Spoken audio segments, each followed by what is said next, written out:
ಅತ್ಯಂತ ಮಹತ್ವದ ಬೆಳವಣಿಗೆ ಆಗಿದ್ದು ನಿನ್ನೆ ಭಾರತ ಮತ್ತು ಪಾಕಿಸ್ತಾನದ ನಡುವೆ ಕದನ ವಿರಾಮ ಘೋಷಣೆ ಆದ ಬಳಿಕ ಭಾರತ ಮತ್ತು ಪಾಕಿಸ್ತಾನ ಸಂಘರ್ಷದ ಹೊತ್ತಲ್ಲೇ ಈಗ ಚೀನಾ ಪ್ರವೇಶ ಮಾಡಿದೆ. ಚೀನಾ ಜೊತೆಗಿನ ಮಾತುಕತೆ ಹೊತ್ತಲ್ಲೇ ಪಾಕಿಸ್ತಾನ ನಿನ್ನೆ ಕದನ ವಿರಾಮವನ್ನ ಉಲ್ಲಂಘಿಸಿತ್ತು. ಅಮೆರಿಕ ಸಂಧಾನದ ಕಾರಣದಿಂದ ಭಾರತ ಮತ್ತು ಪಾಕಿಸ್ತಾನದ ನಡುವೆ ಕದನ ವಿರಾಮ ಘೋಷಣೆ ಆಗಿತ್ತು. ಈ ಕದನ ವಿರಾಮ ಘೋಷಣೆ ಆದ ತಕ್ಷಣವೇ ಚೀನಾದ ವಿದೇಶಾಂಗ ಸಚಿವರ ಜೊತೆಗೆ ಪಾಕಿಸ್ತಾನದ ವಿದೇಶಾಂಗ ಸಚಿವರು ಮಾತುಕತೆಯನ್ನು ನಡೆಸಿದ್ರು. ಈ ಸಂದರ್ಭದಲ್ಲಿ ಪಾಕಿಸ್ತಾನದ ತಾಳ್ಮೆ ಮತ್ತು ಹೊಣೆಗಾರಿಕೆಯ ವರ್ತನೆಯ ಬಗ್ಗೆ ಚೀನಾ ಪ್ರಸ್ತಾಪವನ್ನ ಮಾಡ್ತು ಎನ್ನುವಂಥದ್ದು ಪಾಕಿಸ್ತಾನ ವಿದೇಶಾಂಗ ಸಚಿವಾಲಯ ಕೊಟ್ಟಿರ್ತಕ್ಕಂತಹ ಸ್ಟೇಟ್ಮೆಂಟ್. ಜೊತೆಗೆ ಚೀನಾ ಪಾಕಿಸ್ತಾನಕ್ಕೆ ಭರವಸೆಯನ್ನು ಕೊಟ್ಟಿದೆಯಂತೆ, ನೀವು ನಮ್ಮ ಪರಮಾಪ್ತ ಮಿತ್ರರು, ಯಾವುದೇ ಸಂದರ್ಭದಲ್ಲಾಗ್ಲಿ ಯಾವುದೇ ಕ್ಷಣದಲ್ಲಾಗ್ಲಿ ನಾವು ನಿಮ್ಮ ಜೊತೆಗೆ ಇದ್ದೇ ಇರ್ತೀವಿ, ನಿಮ್ಮ ದೇಶದ ಹಿತಾಸಕ್ತಿಯನ್ನು ಕಾಪಾಡಲಿಕ್ಕೆ ನಾವು ನಿಮ್ಮ ಜೊತೆಗೆ ಇದ್ದೇ ಇರ್ತೀವಿ ಎನ್ನುವಂತಹ ಸ್ಟೇಟ್ಮೆಂಟ್ ಅನ್ನ ಚೀನಾದ ವಿದೇಶಾಂಗ ಸಚಿವ ವ್ಯಾಂಗ್ ಯಿ ಮತ್ತು ಪಾಕಿಸ್ತಾನದ ವಿದೇಶಾಂಗ ಸಚಿವ ಐಸಾಕ್ ದರ್ ಇವರ ನಡುವೆ ನಡೆದಂತಹ ಮಾತುಕತೆಯ ವೇಳೆ ಚೀನಾ ಪಾಕಿಸ್ತಾನಕ್ಕೆ ಕೊಟ್ಟಿದೆ ಎನ್ನುವಂಥ ಅಂಶವನ್ನ ಪಾಕಿಸ್ತಾನದ ವಿದೇಶಾಂಗ ಸಚಿವಾಲಯ ಪ್ರಕಟಿಸಿದೆ. ವೆರಿ ಇಂಪಾರ್ಟೆಂಟ್ ಇದು. ಕಾರಣ ಏನು ಅಂತ ಹೇಳಿದ್ರೆ, ನಿನ್ನೆ ಕದನ ವಿರಾಮ ಘೋಷಣೆ ಆಯ್ತು, 5 ಗಂಟೆಯಿಂದ ಕದನ ವಿರಾಮ ಅಂತೇಳಿ. ಬಟ್ ದೇಶದ ಜನತೆಗೆ ಕದನ ವಿರಾಮದ ಘೋಷಣೆ ಗೊತ್ತಾಗಿದ್ದು ಡೊನಾಲ್ಡ್ ಟ್ರಂಪ್ ಟ್ವೀಟ್ ಮಾಡಿದ ಬಳಿಕ. ಭಾರತದ ಸರ್ಕಾರ ಈ ದೇಶದ ಜನತೆಗೆ ಕದನ ವಿರಾಮದ ಬಗ್ಗೆ ಘೋಷಣೆ ಮಾಡಿದ್ದು, ಮಾಹಿತಿಯನ್ನು ಕೊಟ್ಟಿದ್ದು ಸಂಜೆ 6 ಗಂಟೆಗೆ. ಈ ಕದನ ವಿರಾಮ ಘೋಷಣೆ ಆದ ಬಳಿಕ 5 ಗಂಟೆ ಕದನ ವಿರಾಮ ಘೋಷಣೆ ಆದ ಬಳಿಕ ಪಾಕಿಸ್ತಾನದ ಡ್ರೋನ್ಗಳು ಭಾರತದ ವಾಯು ಪ್ರದೇಶವನ್ನು ದಾಟಿ ಉಲ್ಲಂಘನೆ ಮಾಡಿ ದಾಳಿಯನ್ನ ಮಾಡುವ ಪ್ರಯತ್ನವನ್ನ ಪಟ್ಟವು ನಿನ್ನೆ. ಈ ಹೊತ್ತಲ್ಲೇ ಪಾಕಿಸ್ತಾನ ಕದನ ವಿರಾಮ ಉಲ್ಲಂಘಿಸಿದ ಹೊತ್ತಲ್ಲೇ ಆ ಕಡೆ ಪಾಕಿಸ್ತಾನದ ವಿದೇಶಾಂಗ ಸಚಿವರು ಚೀನಾದ ವಿದೇಶಾಂಗ ಸಚಿವರ ಜೊತೆಗೆ ಮಾತುಕತೆಯನ್ನ ನಡೆಸ್ತಾ ಇದ್ರು. ಟರ್ಕಿಯ ವಿದೇಶಾಂಗ ಸಚಿವರ ಜೊತೆಗೂ ಕೂಡ ಮಾತುಕತೆಯನ್ನ ನಡೆಸ್ತಾ ಇದ್ರು.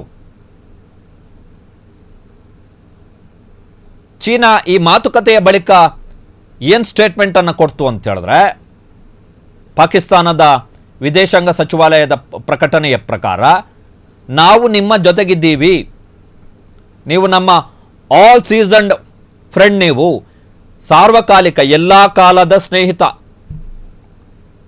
ಆಪ್ತ ಮಿತ್ರ ನೀವು, ಹೀಗಾಗಿ ನಿಮ್ಮ ಜೊತೆಗೆ ನಾವಿರ್ತೀವಿ ಎನ್ನುವಂಥ ಸ್ಟೇಟ್ಮೆಂಟ್ ಅನ್ನು ಚೀನಾ ಕೊಡ್ತು. For the first time Bharat ಮತ್ತು ಪಾಕಿಸ್ತಾನದ ನಡುವೆ ಈ ಪಹಲ್ಗಾಮ್ ದಾಳಿಯ ಬಳಿಕ ಏನು ಸಂಘರ್ಷ ತೀವ್ರಗೊಳ್ತು, ಅದಾದ ಬಳಿಕ ಚೀನಾದ ಕಡೆಯಿಂದ ಇಂಥದ್ದೊಂದು ಸ್ಟೇಟ್ಮೆಂಟ್ ಬಂದಿರುವಂಥದ್ದು. ಜೊತೆಗೆ ಟರ್ಕಿಯ ವಿದೇಶಾಂಗ ಸಚಿವರ ಜೊತೆಗೂ ಕೂಡ ಪಾಕಿಸ್ತಾನದವರು ನಿನ್ನೆ ಮಾತುಕತೆಯನ್ನು ನಡೆಸಿದ್ದಾರೆ.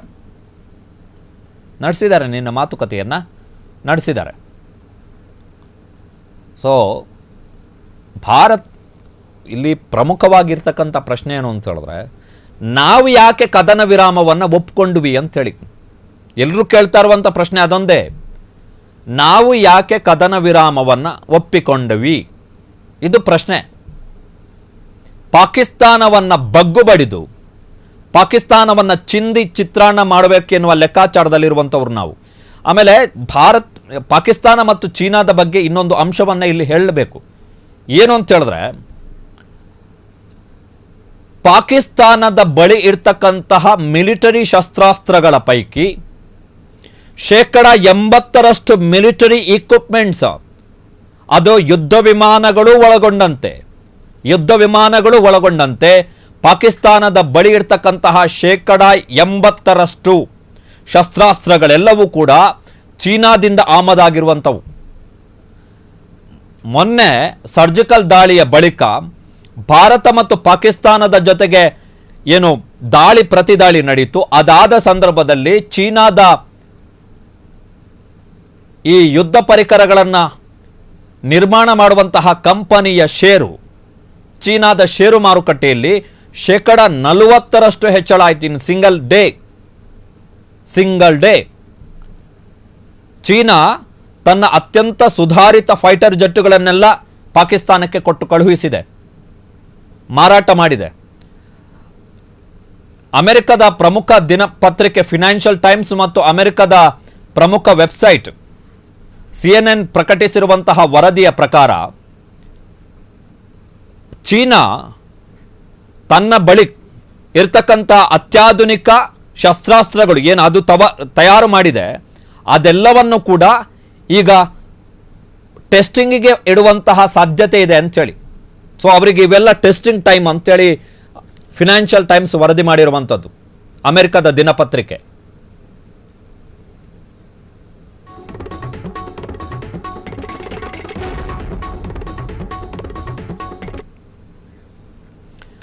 ಮಾಹಿತಿಗಳ ಪ್ರಕಾರ ನಿನ್ನೆ ರಾತ್ರಿ 11 ಗಂಟೆಯ ಬಳಿಕ ಭಾರತ ಪಾಕಿಸ್ತಾನ ಅಂತಾರಾಷ್ಟ್ರೀಯ ಗಡಿ ಮತ್ತು ಗಡಿ ನಿಯಂತ್ರಣ ರೇಖೆಯಲ್ಲಿ ಕದನ ವಿರಾಮ ಉಲ್ಲಂಘನೆ ಆಗಿಲ್ಲ. ರಾತ್ರಿ 11 ಗಂಟೆಯ ಬಳಿಕ ಅದಕ್ಕಿಂತಲೂ ಮುಂಚೆ ಪಾಕಿಸ್ತಾನದಿಂದ ಡ್ರೋನ್ ದಾಳಿಯ ಪ್ರಯತ್ನಗಳು ನಡೆದಿದೆ. ಆದರೆ ರಾತ್ರಿ 11 ಗಂಟೆಯ ಬಳಿಕ ಮಾಹಿತಿಗಳ ಪ್ರಕಾರ ಜಮ್ಮು ಕಾಶ್ಮೀರದಲ್ಲಿ ಅಂತಾರಾಷ್ಟ್ರೀಯ ಗಡಿ ಮತ್ತು ಗಡಿ ನಿಯಂತ್ರಣ ರೇಖೆಯಲ್ಲಿ ಕದನ ವಿರಾಮ ಉಲ್ಲಂಘನೆ ಆಗಿಲ್ಲ. ಬಾರಾಮುಲ್ಲಾ, ಉರಿ, ಪೂಂಚ್, ರಜೌರಿ, ಕುಪ್ವಾರ ಈ ಸೆಕ್ಟರ್ಗಳಲ್ಲಿ ಗುಂಡಿನ ಸದ್ದು ಇಲ್ಲ. ಅಂದರೆ 6 ದಿನಗಳ ಬಳಿಕ ಜಮ್ಮು ಕಾಶ್ಮೀರದಲ್ಲಿ ಪರಿಸ್ಥಿತಿ ಸಹಜ ಸ್ಥಿತಿಗೆ ಬಂದಿದೆ. ಗುಂಡಿನ ಮೊರತೆಗಳ ಸದ್ದು ನಿಂತಿದೆ 6 ದಿನಗಳ ಬಳಿಕ. ಬಟ್ ನಿನ್ನೆ ರಾತ್ರಿ 11 ಗಂಟೆಗಿಂತಲೂ ಮುಂಚೆ ಅಟೆಂಪ್ಟ್ ಮಾಡಿದ್ರು ಪಾಕಿಸ್ತಾನದವರು. ಡ್ರೋನ್ ದಾಳಿಗಳಾಗಿತ್ತು, ಬಾರ್ಡ್ರಲ್ಲಿ ಶೆಲ್ಲಿಂಗ್ ದಾಳಿ ಆಗಿದೆ ನಿನ್ನೆ ರಾತ್ರಿ 11 ಗಂಟೆಗಿಂತ ಮುಂಚೆ. 11 ಗಂಟೆಯ ಬಳಿಕ ರಾತ್ರಿ 11 ಗಂಟೆಯ ಬಳಿಕ ದಾಳಿ ಆಗಿಲ್ಲ ಎನ್ನುವಂಥದ್ದು ಜಮ್ಮು ಕಾಶ್ಮೀರದಿಂದ ಬರ್ತಾ ಇರತಕ್ಕಂತಹ ವರದಿ. ಸೊ ಅಲ್ಲಿಗೆ ಈಗ ಕದನ ವಿರಾಮ ಪೂರ್ಣ ಪ್ರಮಾಣದಲ್ಲಿ ಜಾರಿ ಆಗಿದೆ ಅಂತೇಳಿ ನಾವು ಭಾವಿಸಬಹುದು. ಪಾಕಿಸ್ತಾನವನ್ನು ನಂಬುವುದಾದರೆ, ನಂಬಿಕೆಗೆ ಅವರೇನು ಅರ್ಹರಲ್ಲ. ಆದರೂ ಕೂಡ ಅಮೆರಿಕದವರು ಸಂಧಾನ ಮಾಡಿರುವ ಹಿನ್ನೆಲೆಯಲ್ಲಿ, ವಿಶ್ವದ ದೊಡ್ಡನ್ನ ಸಂಧಾನ ಮಾಡಿರುವ ಹಿನ್ನೆಲೆಯಲ್ಲಿ ಈಗ ಕದನ ವಿರಾಮ ಪಾಲನೆ ಮಾಡ್ತಾರೆ ಅಂಥೇಳಿ ನಾವು ನಂಬಬೇಕಷ್ಟೇ ಭಾರತೀಯರು. ಬಟ್ ಭಾರತೀಯರಿಗೆ ಮೋದಿ ಸರ್ಕಾರದ ತೀರ್ಮಾನಗಳಿಂದ ಸಂತುಷ್ಟರಾಗಿಲ್ಲ ಜನ. ಇದನ್ನು ಎಕ್ಸ್ಪೆಕ್ಟ್ ಮಾಡಿರಲಿಲ್ಲ. ಚೀನಾ ಮತ್ತು ಪಾಕಿಸ್ತಾನದ ಜೊತೆಗಿನ ನಮ್ಮ ಈ ಸಂಧಾನ ಮಾತುಕತೆಗಳು ಅದು ದೀರ್ಘಕಾಲ ಹಿತವಾಗಿ ಉಳಿದಿಲ್ಲ ಭಾರತಕ್ಕೆ. ಚೀನಾ ಜೊತೆಗೂ ಕೂಡ ಅಷ್ಟೇ, ಪಾಕಿಸ್ತಾನ ಜೊತೆಗೂ ಕೂಡ ಅಷ್ಟೇ. ಈಗ ಫಾರ್ ಎಕ್ಸಾಂಪಲ್ ಮೋದಿಯವರ ಟೈಮಲ್ಲೇ, ನರೇಂದ್ರ ಮೋದಿ ಅವರ ಟೈಮಲ್ಲೇ ಚೀನಾದ ರಾಷ್ಟ್ರಾಧ್ಯಕ್ಷರನ್ನು ಕರೆಸಿ ಗುಜರಾತ್ನಲ್ಲಿ